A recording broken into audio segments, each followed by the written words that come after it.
Good afternoon, everybody. I know I'm not the first to welcome you to the 2023 Sloan Sports and Analytics Conference, but let me do it again. Welcome to the 2023 Sloan Sports and Analytics Conference.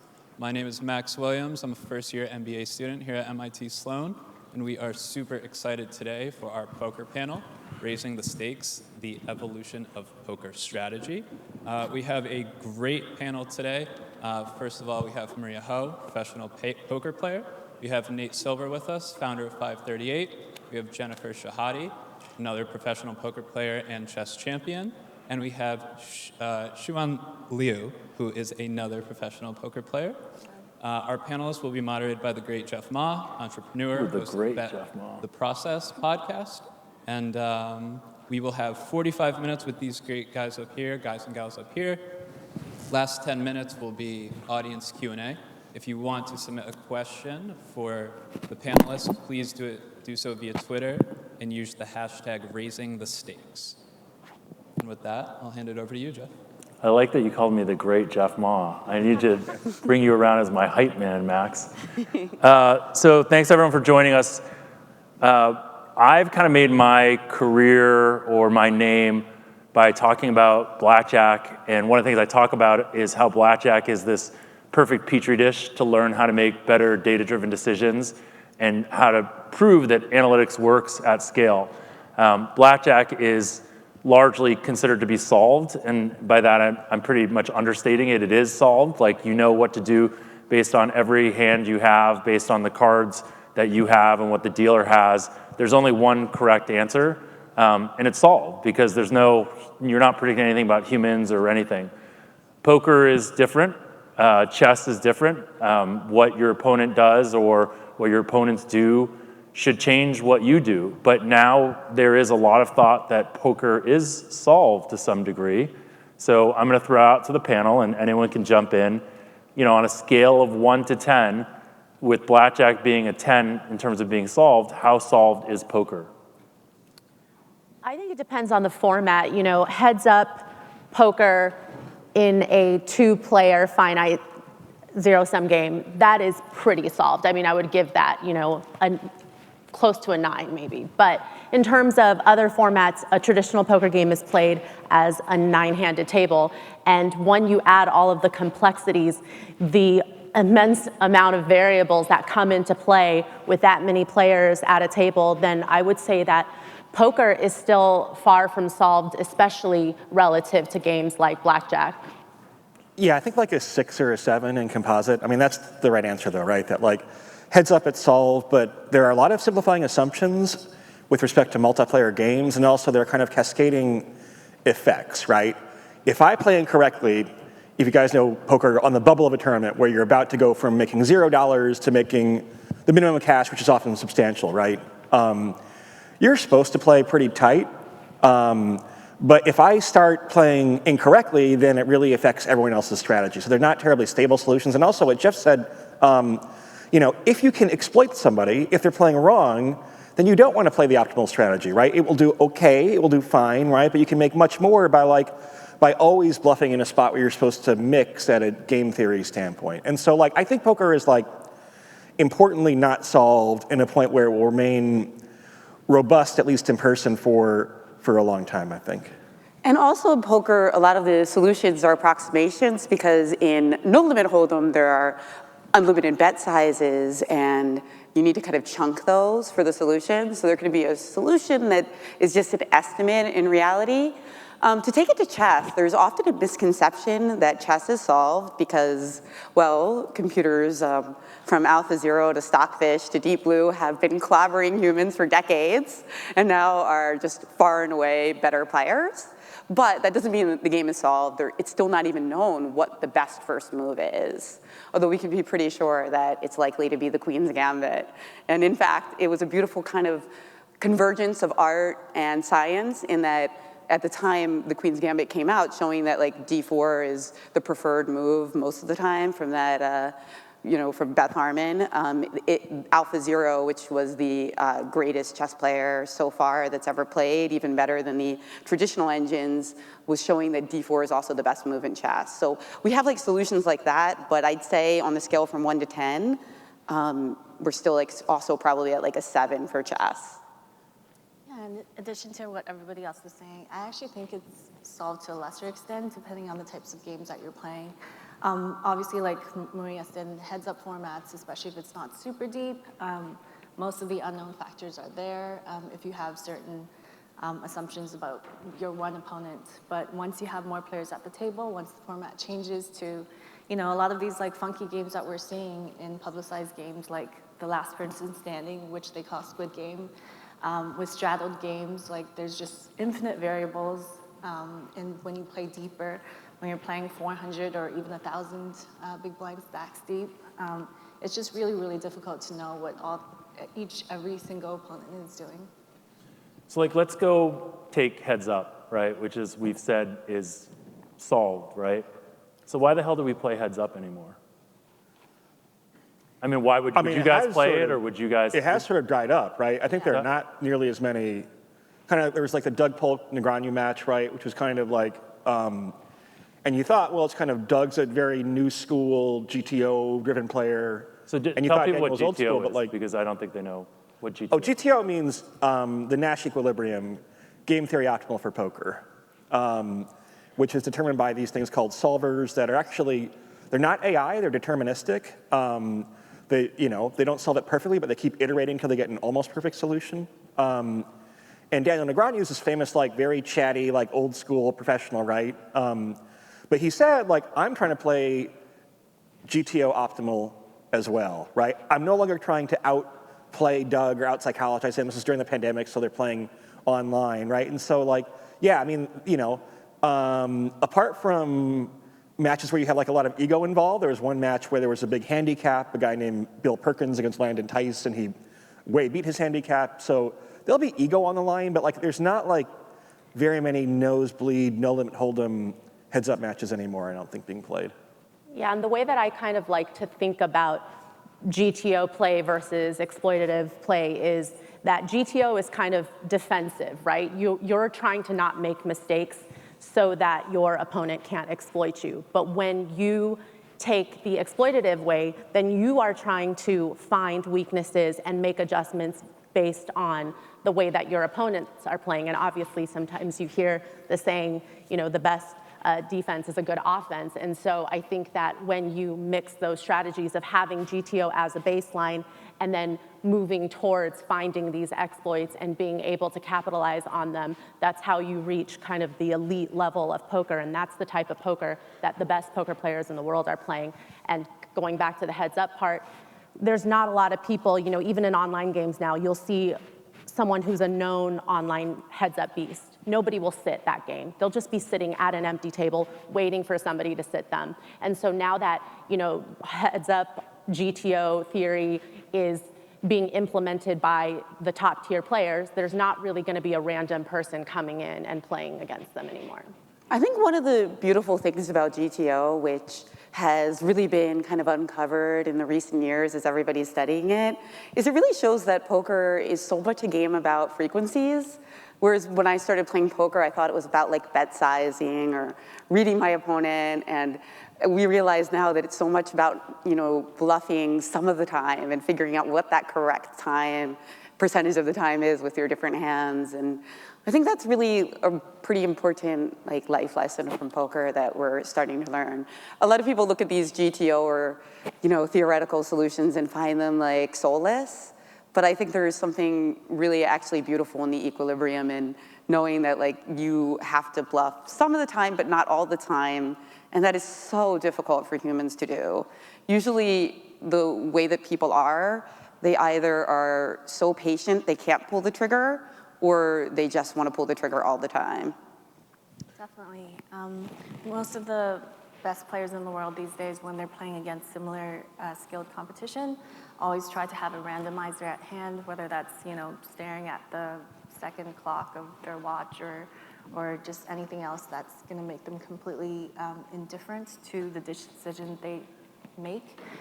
So their opponent will also not know what strategy they are implementing. Back to the heads up aspect, definitely the best players in the world don't play each other heads up. They know that the edges are so minor, there's not really a point in trying to make money that way. And so the heads-up matches that you do see, like Nate mentioned, tend to be these like grudge matches that have a lot of hype between players with a lot of money and players with a lot of ego. So like, first question on GTO, right? It's based on, I mean, is there a prediction of human behavior that GTO incorporates, right? Like, because that's what you're trying to incorporate. Is there a distribution of the way people act? Like, explain to me how we as a society can put a solution to something that is very based on human behavior. Some players will do what they call is node locking, right? So let's say, I'm going to assume my opponent's going to play this way, which may be incorrect, and then develop the best strategy around that, optimize that strategy, right? I think very sophisticated players are like mining data from online games and saying, on this particular type of board, a board is 5 cards, right? Players bluff too often or don't bluff enough, right? If you play poker a lot, you have a empirical sense for like what the player pool is doing. There are definitely some bluffs that are not very intuitive, right? To really think through every decision. I mean, we might have the cliche like is poker a sport discussion later, but like to really be attentive to every decision when, as Jennifer said, every decision in poker is kind of like a mix, right? Or not everyone, but like many decisions are like you're supposed to raise here 60% and call here 40%, right? And so like get all those right and like being able to like randomize properly is like a very hard thing to do, and like, so, it requires a lot of work. How did someone like learn GTO perfectly? Do you guys, how perfectly do you think any of you guys could play GTO? Uh-oh. I mean, not very, because at the end of the day, right, I think, well, first of all, when I first started in poker, this was pre-solver era. So my baseline for poker was literally sitting down at a card room, making tons of mistakes, and then learning and fixing those errors on the back end. But now in the solver era, a lot of poker players have to adapt to the fact that poker strategy has evolved so quickly. So of course, people are studying more and people are, trying to figure out how to play optimally. But when we're sitting down at a poker table, you can't account for the fact that the opponents that are sitting across from you are obviously deviating from the strategy. They might not even have any knowledge of what GTO is. And so you really have to be able to adapt and adjust on the fly to those things. And those are how the best players are made, I think, is being able to understand GTO on a fundamental level.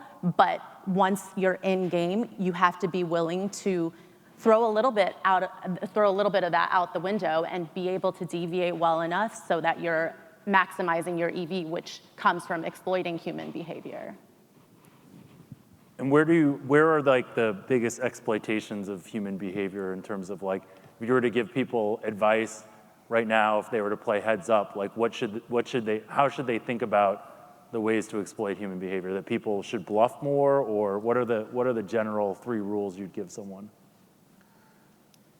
Are there any rules? I think the most important thing is still game selection. Obviously, if you're playing live against an opponent, you can see from across the table. You can sort of gauge and do some data collecting as to like what frame of mind your opponent's in, how emotional they are, how GTO driven you think that they are, and build your strategy based on that. Obviously, if you're sitting at a table online against an unknown player, then you're just going to have to assume that they're probably going to be a more skilled player if they're willing to sit, at an open table against you and build your strategy that way. So it really kind of depends on the game that you're in. If I had to give a few rules, I would first say that most people in this audience, if they play poker casually, I would guess they're not playing heads up. They're probably playing multi-way, like with 8 players at either a home game or perhaps a tournament online or with friends.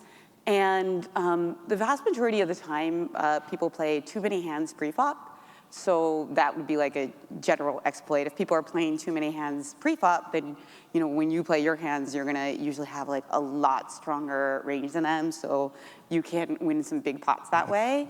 Also, I guess another generalization would be that people tend to what we call inelastic to your bet sizing. So sometimes if they have a hand, you really have a good sense that your opponent has like an ace, so they have a pair on like a board that also has an ace. And you know that they want to call because they have a pair of aces, but your hand's even stronger, right? So you can just bet a lot. That goes back to like when Maria was talking. It's very, very exploitable. If you know that I'm thinking that, then when I bet a lot, you're supposed to fold. But in reality, people are just so drawn to their pair of aces, they call. So that would be like an example of an exploit, like knowing that people are inelastic when they have a good pair. And people are too passive on average, right? The stereotypical mediocre poker player is too loose, they play too many hands, and they're too passive.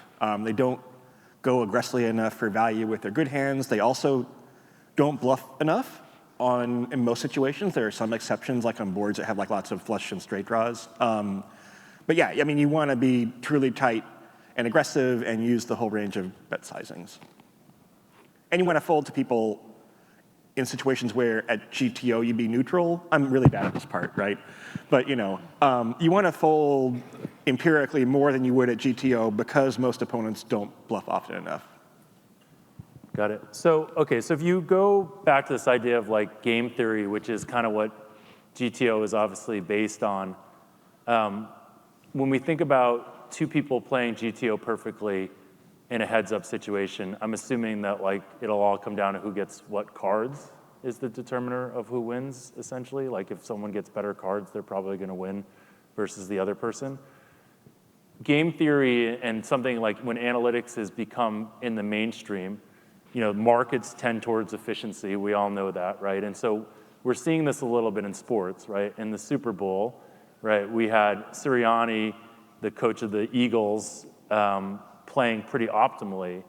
And on the podcast that I do, I pose the question, is someone becoming so optimal, kind of a bad thing at some point? Because if from a game theory perspective, will another team try to exploit that because they know how optimal he's playing? So is there an analogy here from a poker standpoint if someone's too GTO oriented, and then like really like what can we learn broadly from sports and poker in terms of like that decision making, or how to leverage game theory from an analytics standpoint to kind of stay ahead? I don't know if that was a poorly phrased question, but I'll see if you guys can make the best of it. I would argue that it, once again, goes back to game selection. If you're playing against the best players in the world, by definition, playing GTO might literally be your best and most optimal strategy. If you're playing against opponents with a lot of, live leaks and tells and things like that, your best strategy, as Maria mentioned earlier, is probably going to be to play a very exploitative style. So you're going to have to, first and foremost, be observant, collect that data, and see which style will be best. So coaches should look and see whether the coaches they're playing against are smart or not, essentially, and base their strategy. I mean, it's what you were saying, right? Like against Sirianni, if you're like a new coach, you probably have a different strategy than you would against someone else, which makes complete sense, obviously. Yeah. Oh, go ahead. Well, by definition, game theory optimal means that you can't be exploited, so you can't lose, but you can just win less than you want to win, right? So imagine you're playing a poker game and you have your ranges, your GTO ranges, but a guy sits down and he's been partying all night and he's just literally putting thousands of dollars in with every hand, just looking at his cards for like 2 seconds, right? Not even looking at both his cards. Well, if you play those same ranges, then you're just leaving tons and tons of money on the table, right? So that's the idea. And then actually, if you know that your opponent's literally just going all in with any 2 cards, actually game theory optimal changes, right? So it would actually shift. Now you would have to have a new optimal. So when you say optimal, that means like, it doesn't mean that it's like always going to be exactly the same. It just means against a perfect opponent, that's what your ranges are. So game theory optimal almost doesn't seem like a strategy as much as it is a theory, that like you have to kind of like understand what the theory is in all these hands, or is it a strategy? I mean, it's a strategy that makes a lot of assumptions about your opponent's assumptions and their opening ranges and things like that. So if you have more information than your standard GTO with your solved inputs allow, then you should definitely adjust based on that new information. Okay. Maria, what were you saying? I mean, to echo what Jennifer was saying earlier, I mean, at the end of the day, we have to take into account all of these other variables and all of the other things that come into the fact that we're playing against a human, right? So as Jen mentioned with that example, right, there's going to be players that end up sitting down at the table and you just know that they're either not taking it seriously or they're playing too loose, or other things that we've mentioned that are obvious leaks in the game. And poker and playing the best poker possible is all about maximizing your expectation, right? So you have to be able to take those situations and then maximize your EV according to how your opponent is playing, and not just always falling back on this GTO theoretical but mathematically correct play. Also, because you are indifferent in a lot of spots, like literally you're supposed to raise some of the time and call some of the time, they have the exact same value in a game theory solution. What that means is if you have any reason to deviate, then you should, right, to break the tie. So for that reason, like actually things like physical reads and intuition, or poker players call it game flow, kind of how the past couple of hours have gone and what you think the opponent's state of mind might be. So you actually kind of want to pay more attention to those in some ways, right? If you can get like 55% of the 50-50 decisions right, like that would make you one of the biggest winners in the world in poker. The edges are pretty small. So yeah, I mean, I think there are poker players now who like watch tape on one another, right? There's more emphasis now on things like nutrition. If you're well-fed and well-rested and healthy, you tend to give away less with your tells and maybe be more alert to someone else's tells. And so it's, we really haven't seen a game at this level of like actual people attempting to implement GTO at the same time, the best situation in poker is to have good game selection and then find somebody who's making mistakes. So let's go to tells, right? Because tells are obviously super interesting way to win. How does someone spot it? How do you guys, give me some stories about how you guys have spotted tells, and give me, also I'd love to hear about times that you've realized that you are doing a tell and you've corrected that. Well, I think tells in the traditional sense, everybody talks about, oh, show me your poker face, or, or how are you reading your opponents in a live setting? Well, it's not by looking at them at this point. For me, it's more about pattern recognition and betting tells, between, the way that they're sizing their bets and things like that. But of course, when you are against a less skilled or more inexperienced opponent, there's going to naturally become these physical factors that come out when they are bluffing or when they have a strong hand, and it's kind of up to you to make sure you're interpreting it correctly, because there's also such a thing as reverse tells, right? Somebody giving you a tell that they want you to read on one level, but really it means the opposite. And that's why you see a lot of even the most skilled poker players, you'll watch them on TV and they're wearing a hoodie, they're wearing sunglasses, because there's just so much that you're afraid of giving away that you want to obviously protect your edge as much as possible, that even the best poker players that might have the experience to keep their emotions under control and to be able to temper all of those physical elements, they still feel like they want to be as protected as they possibly can.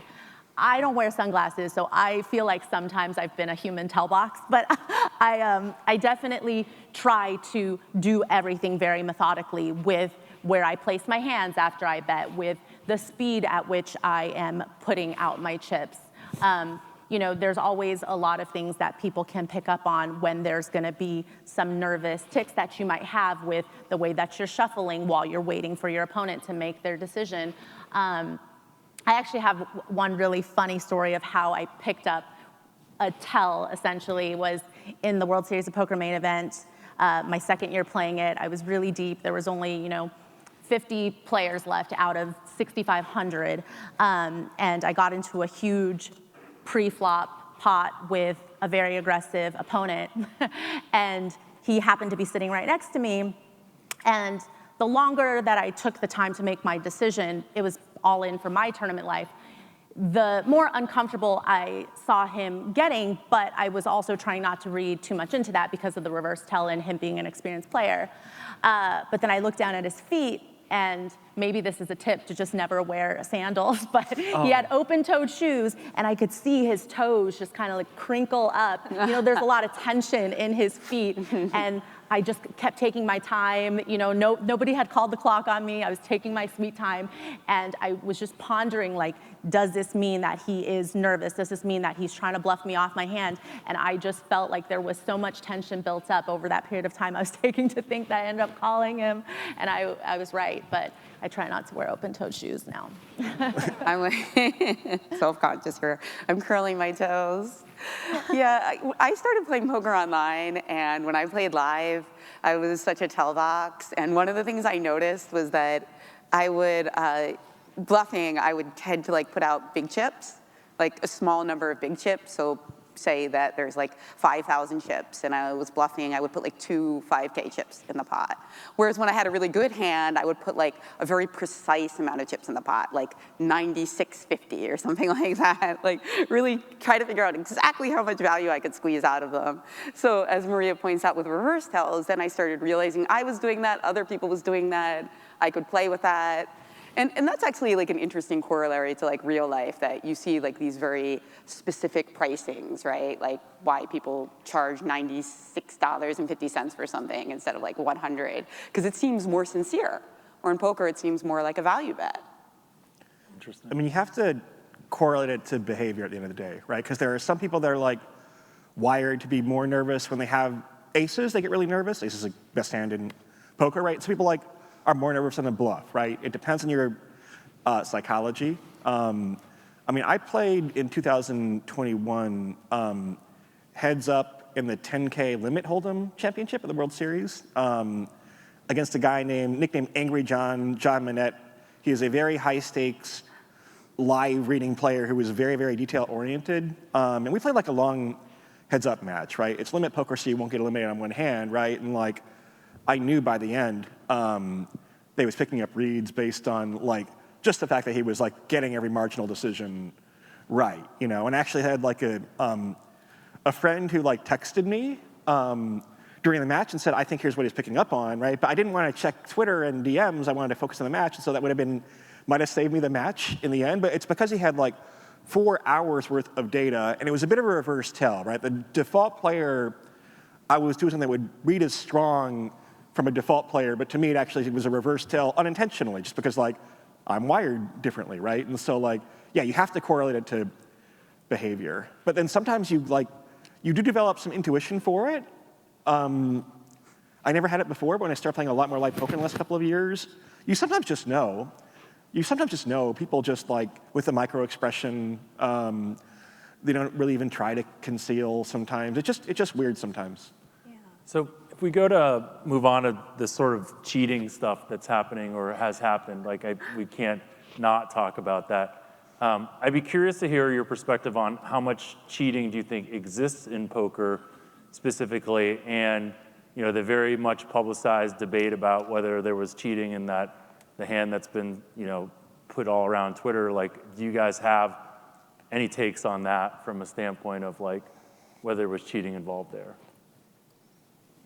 I think generally cheating is going to be a little more prevalent online than live because it's easier, right? Because now there's RTA, there's real-time assistance, and there's people that are able to go into a database while they're playing a hand and look up essentially the correct solution and then play as if they were essentially a robot. And there's also just actual bots that play online, and those bots are not necessarily going to be maximizing EV, but with rake back deals or with other things, they're printing a small hourly essentially, and someone just has a bot farm, and then they'll just be put into these smaller stakes games online. So live cheating happens a little more infrequently because it's not as easy, of course, to access the correct solution in a live situation, but also because it's hard to make it not obvious, right? There's gonna be collusion is probably one of the easiest examples of how cheating occurs in live poker. Is chip dumping to another player, is turning poker into a partner game of sorts, or where you have multiple players at the same table that are sharing a bankroll perhaps, or playing with each other in order to help elevate one person's position and get them further along in the tournament. So those things happen. As far as specifically the infamous Robbie hand, I mean, I personally don't think she cheated. There was this investigation that the casino did from a third party, and they didn't find evidence of cheating. To me, I feel like it's very dangerous to accuse someone of cheating if you can't prove it, and then if people are willing to take the matter into their own hands and hire a third party to investigate it, and the findings show that there was no cheating involved, I think that it's kind of dangerous ground to stand on to keep that accusation out there, because obviously that can very much ruin this person's reputation for the rest of their life as a poker player. But it is important to make sure that we're calling out when we think cheating occurs or how it could occur, because obviously that poses a real threat to the game itself. Yeah. So I actually played with Robbie and her partner Rip just the session before this whole incident happened on Hustler. And I would say that their actions and behavior was kind of in alignment with when I played against them. You know, they tended to call off light and randomly in certain spots, and she's, you know, a very brave, courageous player, but she's also, you know, can be emotional and go with her gut instinct in spots. And so I think they're just, you know, it seemed like it wasn't a very logical play, but that's, you know, kind of what she goes with.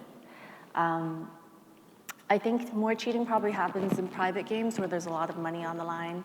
As we know, you know, anytime there is vast amounts of money, because, you know, people just find unsavory ways of gathering that. So in addition to the online aspect, like Maria was mentioning, as long as you're not playing in, you know, super high stakes private games or online, you should be okay at the casinos.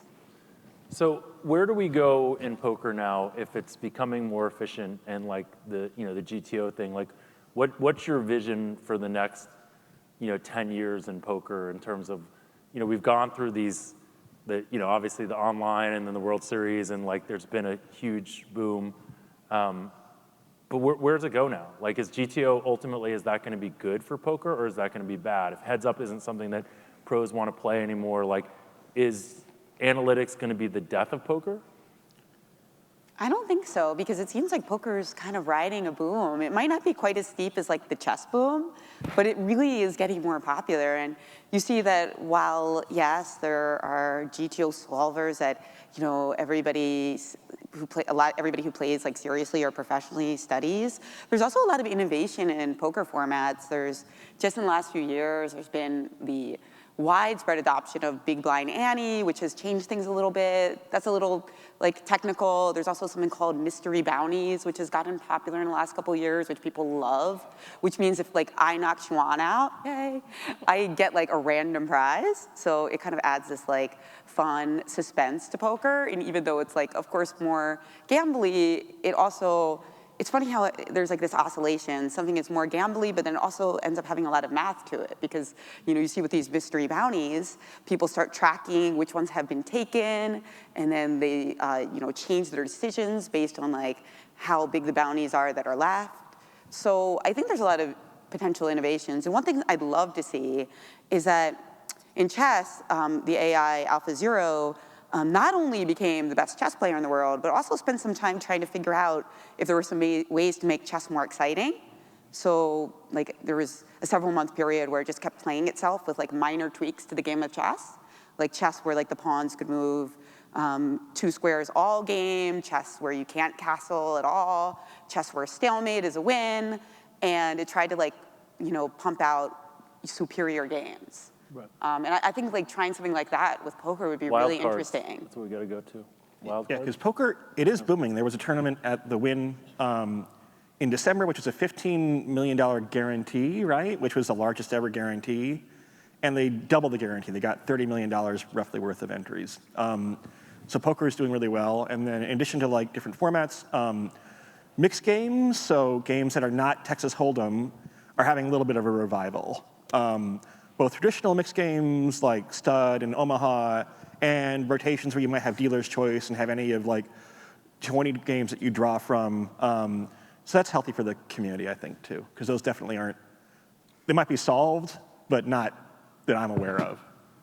Yeah, I don't think that having analytics in the game of poker and being able to find, what now people feel like is an optimal solution to the game hurts the game, because I think it gives people this goal of being able to be better, and it creates this atmosphere where people want to play more and they want to get better as a whole. But also the beauty of poker is that on any given day, you as maybe a suboptimal poker player can beat the best poker player in the world. And there's very few sports or competitive environments where you can say that. And that's what keeps people coming back, right? Is this juxtaposition of being able to get incredibly good at a game that's incredibly complex, while still on occasion maybe being like, oh, this is just my favorite hand. I'm always lucky with Jack-10 suited, so I'm just gonna gamble in this moment because that's what I wanna do. And then you get that exciting, fun element out of poker, and you could still win. I mean, I think that's, to me, that's like the interesting question, right, around analytics is like, it's boring, right? Doing things analytically driven is boring. Like, right? Like people always ask me, like, what do you miss most about blackjack? And I'm like, it's not sitting at the table grinding for 4 hours and playing perfectly, right? Because playing analytically is often very boring. So I do wonder a little bit about, as poker evolves and we have this like perfect analytical solution, like you guys said it, like it's interesting, like why do you not play like GTO perfectly? Like, is it because it's too hard, or because it doesn't always call for it, or is it, what's the reason? All of the above of those, yeah, for sure. Is there anyone in the world that plays it perfectly? No, I don't think it's possible. I mean, maybe like with very, very Well, then short it's not, like stack. poker's not even close to solved then, right? If it's impossible to play this thing perfectly, then it's not close. Well, also cash games, when you have a very big stack relative to the size of the bet, those solutions are less precise. The deeper the stacks are, the more compute you need to solve it. And also, like, people will like literally add wrinkles to the game to make it more complex, right? In big live cash games, right, they'll have a game where 7-2 offsuit is the worst hand in poker. So if you win a pot with 7-2 offsuit, you collect a big bounty from the other players. Now that has a big effect. If I'm acting like I have a very good hand, could be aces, could be I have 3 of a kind, right? Or I could have 7 deuce offsuit because I have a big incentive now to play that way, so it changes everything else. And so like poker players are pretty efficient about finding workarounds to make the game more interesting, including in a cash game, just kind of everyone like has a social contract to play a little looser than you should, and if you're too much of a nit, meaning really tight and boring, then you won't get invited back to the game. So let's go into sort of this idea of like the lessons that poker, you think you can take from poker into the life or the real world or anything like that. Can you guys maybe each give me the greatest sort of takeaway that you have from poker that's influenced your life, or that you think could influence your life from a standpoint of decision making? Well, for me, I feel like now when I measure success in something in real life, it's not by the outcome, it's by the quality of the decision that I made with the information that I had at the time, which is definitely something that poker taught me, is just to be able to remove this idea of what we call being results oriented, right? And just because the outcome was favorable doesn't mean that my decision-making process was good. And just because the outcome was unfavorable doesn't mean that my decision-making process was bad. And also just being able to remove that emotional aspect of being attached to a certain outcome. Because poker has shown me that I could play the hand perfectly and it can still not work out according to plan because of the fact that aces are gonna lose to kings, 20% of the time. And so now in real life, I've been able to temper my emotions a little bit when something doesn't go my way, because I understand that there's always in life gonna be variables that are out of my control, but that doesn't mean that the decision I made was incorrect. I would say being aggressive, and I think this is a lesson that for a lot of women poker players and for women in general, is so important. When you play good poker, some of the time you're gonna make a bluff. and you're going to be red-faced and embarrassed because somebody is going to call you, and you're going to have to shift all your chips over to them. And if that's never happening to you, it doesn't mean that you're a great bluffer, that you're playing great. It means that you're not bluffing enough and you're not being aggressive enough. And this is such a great life corollary that if you're not asking for more, if you're not getting told no to your ask, or not getting told that you're asking for too large of a raise or for too much money, if that's not happening to you on a regular basis, then maybe you need to look and ask, am I bluffing enough? Am I being aggressive enough? And that's why bringing more women into poker is so important to me, and why it's so cool that we have a female-dominated panel about poker today. Great. Yeah, it's really cool. I mean, Jeff, what you were saying about you thinking that blackjack is like a petri dish for life, I actually think poker is actually probably more so, because there's so many unknown variables, between the different actors and each having sort of their own strategy and their own incentives, and you kind of have to figure out what level everybody's operating on, and sometimes, depending on the game format, you're trying to all get ahead at the same time, if you're near the bubble, and you have to kind of play cooperatively to some extent. But sometimes really you're trying to beat everybody else if it's a freeze out and you're trying to take everybody else's chips. So it's all about just adapting and going with the flow and deciding which strategy is the best given the game that you're in. Nate, you got one? Yeah, I think I'm working on this book about poker and gambling, but also related things like investing and rationality. And kind of the realization We've been is hearing this for a couple of years, by the way. Yeah, well, look, I'm actually writing. writing now. There's 10,000 words written, which is a lot better than 0. But just kind of how irrational people are, and how actually unusual the skill set that maybe this room has, right? One friend calls it EV maximizing, expected value maximizing, right? But where you're using analytics and reviewing your thought process carefully and trying to optimize in some dimension and trying to see where the market is wrong. That's not normal. I don't mean that in a bad way, but it's not how most people are, and it's definitely not how most people are in the realm that I cover for part of my life, which is politics, right? People on politics Twitter are the exact opposite of poker players, right? Irrational is kind of a quick and dirty label to use on it, right? But they're not really even pursuing truth or kind of consistency, right? They're just, I don't know. And they don't really have consequences for making dumb decisions, right? I mean, in poker, it's very, very noisy. The long run, I mean, you can be a great player and have a losing year or a couple of years, right? But you reach it a lot shorter than in politics, where there's no actual accountability for anything, and where you're not really incentivized to be correct about things. And so I don't know, it just kind of makes me, I've realized that poker is like my community, and I kind of don't really give a fuck if other people don't get it. So I think the idea of a couple things, rationality is super interesting, right? Because obviously we started learning economics and believing people were rational and made rational decisions, and then we realized that wasn't true, and that launched everything around behavioral economics and whatnot. In poker and in gambling generally, I think there's a super interesting theme, which is that once you sit down at a table and you're gambling at some level, it's pretty hard for people to be perfectly rational. And that's why there's still opportunities. It sounds like, Xuan, one of your big lessons is read the room and understand the people, and understand because there are always going to be people that make irrational decisions. I mean, I think there's a lot of professional bettors in this room, and I don't think there's one single one that would tell you they haven't made a bad decision once, knowing it was a bad decision because they were emotional about something. So we talked a little bit about, we have about 5 more minutes before we go to audience questions, but we talked a little bit about, Jennifer, you mentioned sort of the diversity of this panel, right? And I think it's super interesting. I know back in the day when we played blackjack, it was very valuable for us to be Asians, because the casinos would look at us and say, oh, those guys are high rollers, they're Asian, they like to gamble, that's what it is.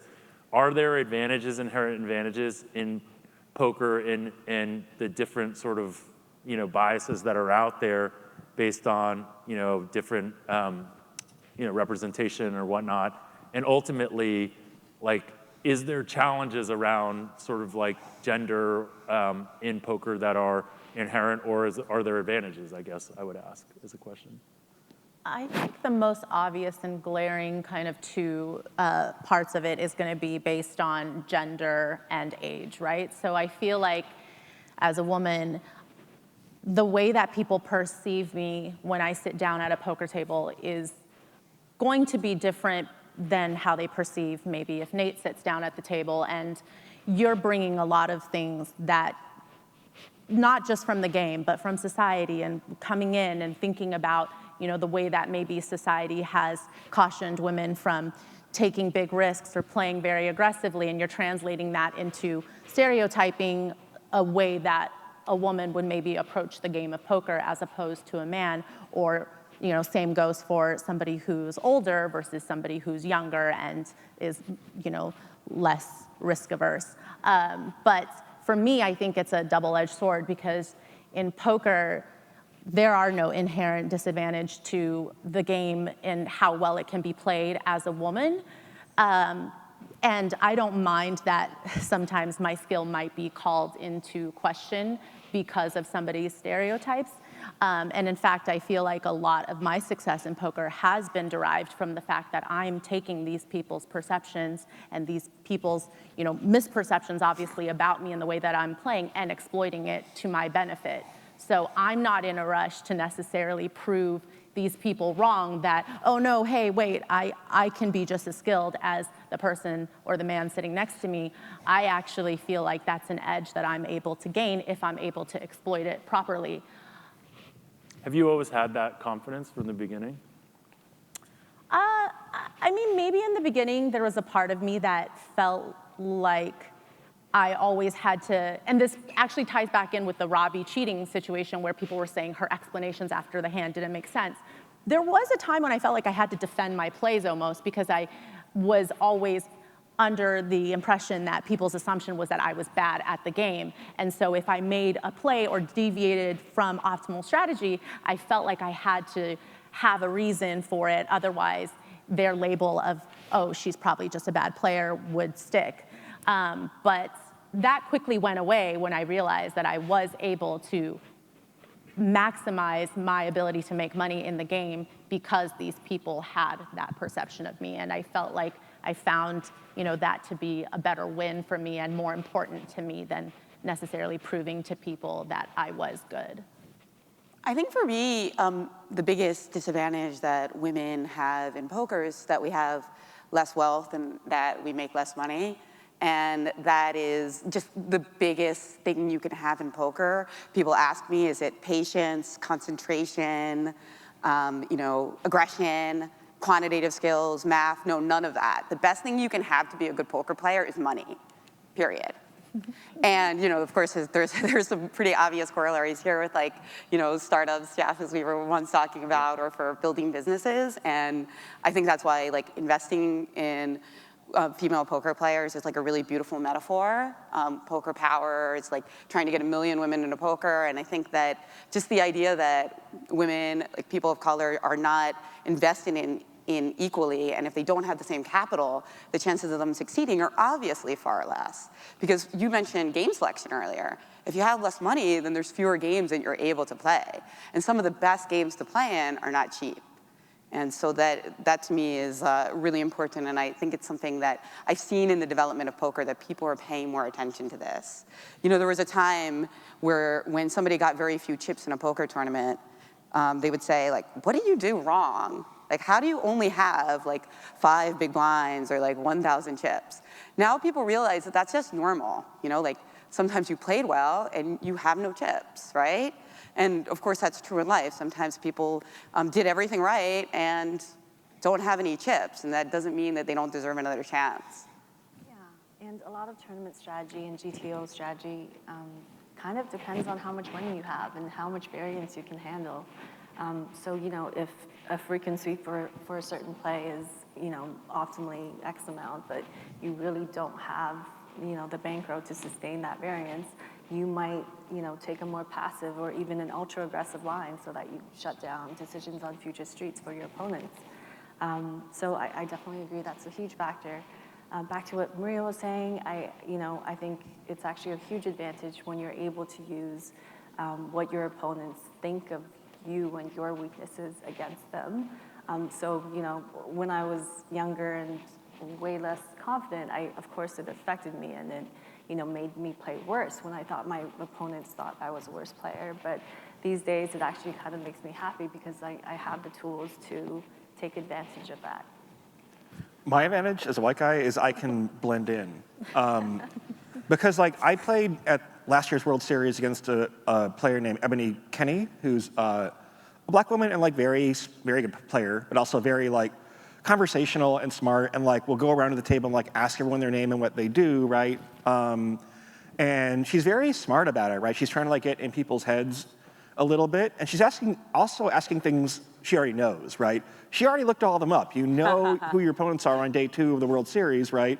So it's purely head games and controlling the environment, but I'm like, I'm so bad or so happy in a day when like I'm tired that I don't have to do all that extra work, right? It's admirable that she does it and still plays really well too, but like, but I have the option to just be kind of like, just say nothing and be the average like 45-year-old white guy with a baseball cap and a beard. Like I'm like literally the average poker demographic, I think. That's amazing that you mentioned Ebony because, you know, a lot of women don't play in what we call high rollers, which are like really, really big buy-in events. And Ebony recently played in one of the highest buy-in tournaments in the world and ended up winning like millions of dollars. She went from like having like 500,000 in winnings to like over 3 million in just like a weekend because she got invested in. And so it's a really beautiful example. Nate, are you the average or the median, you think? Sorry, I had to. I guess, so poker is actually okay on racial and ethnic diversity, and it hasn't been okay, well, ish. Relative to like Silicon Valley, or, I mean like. Oh, I see what you're saying. Yeah. For the book, I'm like writing about like lots of creators are very male and like very white, and poker is like very male and like pretty white and Asian, but like compared to some things, I don't know. I mean, sports analytics, I don't know. That was just a nerd joke, and you took it a little far. So from an analytics, okay, some questions from the audience. From an analytics perspective, what is your biggest piece of advice for an amateur player to help take their game to the next level? Well, I think that probably the most basic start to, you know, if you're not quite wanting to explore, you know, solvers quite yet, something like a pre-flop hand chart where it basically shows you what hands you open from every single position. And I would say that playing a very strong, fundamentally strong pre-flop game is 80% of the game, actually, because it helps you make less mistakes later on in the hand, in the post-flop portion of the hand. Because if you're not involved in marginal hands from positions that you're not supposed to be opening from, then obviously it makes your decision less complicated after. So I would say study that. Those charts are infallible. All you have to do is memorize. Yes, maybe it takes a little bit of that fun part away from the game, but once you know it, it's going to improve your game dramatically if you're somebody that's never studied those charts before. That's good. How can you quantify the time it takes to bet when it's someone's turn? Is that a metric that's worth utilizing, and would it make any differences in the development of potential poker algorithms? Does anyone want to take that? Yeah, that's something that people take a lot of consideration to it. We call it timing tells. So the amount of time that somebody takes before they make a bet is often indicative of the hand strength. And yet people have actually tried to incorporate that onto online as well and to create programs that incorporate for that. How do you guys attempt to remove emotion from your poker strategy?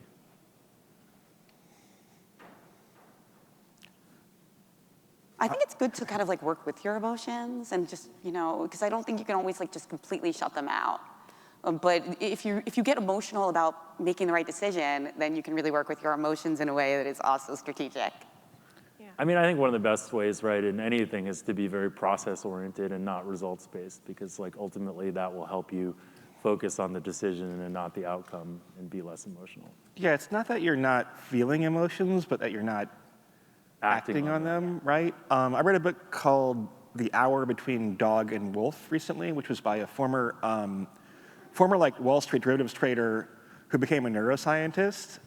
And he kind of critiques like actually like behavioral economics. He's like, we know people make deviations from like rationality, but it's because we have like millions of years of evolution to train us and give us actually knowledge. So our bodies are like telling us a lot of things, right? It's not bad to have like a physical reaction to something. Poker is weird because if people detect that reaction, you're giving away information, but like, it's not bad to have an emotional response. You just have to kind of think your way through, am I scared, or do I have like some intuition about like whether someone is strong or weak? The current poker meta is checking to the pre-flop aggressor. What are ways to exploit this, and when should you donk bet?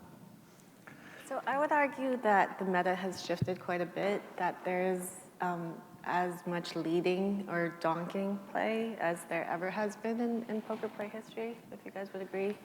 Just because a lot of game theory, optimal strategy has suggested that based on your opponent's ranges, pre-flop, some boards are just going to be more favorable to the out-of-position player.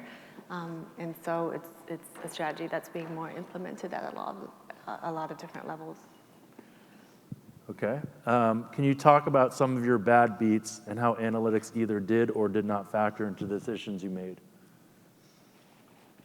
Well, usually I would have to like pay somebody to tell them a bad beat story, and somebody's asking for it. All right. I mean, the worst possible situation in terms of a bad beat is when you are one card away, which is the river is yet to come, and somebody hits a one-outer, right? That's going to be the worst beat that you can potentially take in the game of poker, and that often is going to only happen, less than 2% of the time. And so for a poker player, when you're playing in a big tournament and you're very deep in the tournament, now we're talking about real dollars being assigned to the value of your chips now. That's the ICM that we use, the independent chip model, where now your chips that at the start only has the tournament value of the chips, which is the price you paid to enter the tournament. Now we're talking about hundreds of thousands of dollars of equity on the one river card that's yet to come. And so